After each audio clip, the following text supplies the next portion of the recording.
Hello and welcome back to some more comic reviews. I'm Eric Shea, and today we're going to be talking about Future State Superman Worlds of War #1.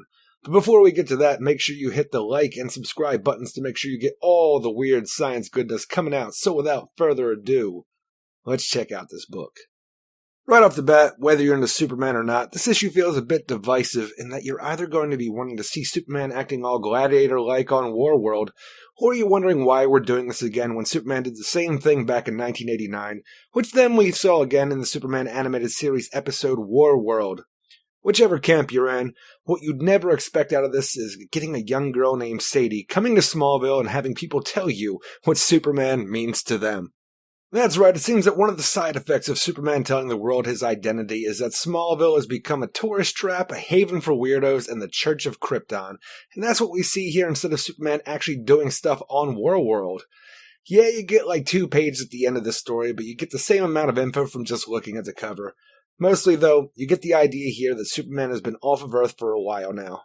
Moving on to the Mr. Miracle story, which infuriatingly takes place after Future State Superman and Metropolis #2, we see Shiloh Norman boom tube onto Warworld, where he's scoping out the area and trying to get his bearings about where he is.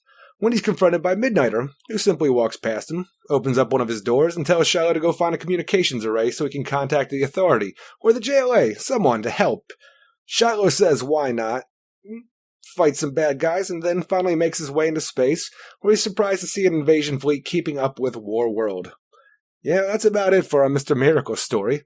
Next, in our oversized issue, we have a Midnighter story to tie into his appearance with the Mr. Miracle story, where it looks like he's on Warworld trying to find Superman for some unknown reason, but gets a side quest to go to the Chrysalis, a laboratory that satellites Warworld and continues our Trojan Solution story from Future State, Superman, and Metropolis. This is really odd, though, because Midnighter gets this quest from an anonymous source that claims to be his best friend, and from this point and later, when he's confronted by Apollo, who seems to be the head of this Chrysalis project to create pure Neridium, to kill Superman and wipe out all life on Earth, yeah, if it's Apollo turning heel wasn't weird enough, it seems that Midnighter has no idea who he is. Yeah, the future isn't looking bright for this love story, and it's also screwing over the fans of these characters and not only breaking them up and finding some reason that's not spelled out in this issue to why Midnighter doesn't seem to know him, but for also continuing on in the trend of taking our heroes' powers away. That's right, once Midnighter is on the Chrysalis, his fight computer is left null and void. Come on, Future State, what are you doing to us? For our final story in this book, we see a character calling herself the Black Racer, but who also goes by Tanda show up in Warworld looking for her friend Tala. That's the basis for why she's there, but the important parts of this story are the flashbacks to her origins, where it seems that Tanda and her friends Tala and Deez were all contestants in a sort of alien mecha suit Running Man game, and where the winner would get an all-expense-paid trip to Warworld, where, just get the privilege of living on Warworld, since in this book it seems that a lot of alien races believe that it's better living conditions than where they're from. Obviously that's not the case though, but our flashback continues with Tanda pushing her mecha, called Genesis, to the extremes to the point where it blows up and kills her. But right before this happens, Tanda sees the face of Willie Walker, the original Black Racer, leading to some connection that we don't see here, or at least yet. My big takeaway from this is, if Tanda gets a new mecha, it will probably be named New Genesis. And I guess that the character Jog from Tom Taylor's Suicide Squad didn't take up the family business in the future, since it was revealed in the final issue to that series that Jog was the Black Racer's son. But seriously, New Genesis. So that's the story of when Tanda died, and somewhere between then and the 2 years it took her to get to Warworld for this story, she became the Black Racer. She really needs to be called the better listener, though, because here's some dialogue in the story. A little girl like you in a big bad sport like this, I'm afraid you'll get hurt, or worse. I'm not afraid of death.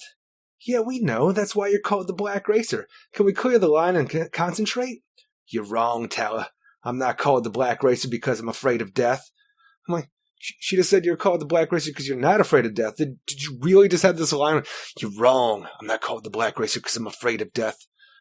Just listen better, Tanda. Just listen better in the long run. I think we're all going to work out. You're the Black Racer probably because you're going to die and come back to life and then, kill others. Because you're the Black Racer. That's it for this oversized issue of Future State Superman Worlds of War #1, where I hope for the next issue we get a lot more substance because for having 4 stories jammed into this, You didn't really get a lot going on here, and that's just a shame. Yeah, the art looked great throughout, and a new Black Racer could be cool, but I just seriously wanted more out of this issue, and it just refused to give it to me. Until next time, I'm Eric Shea, and this has been a Weird Science DC Comics review.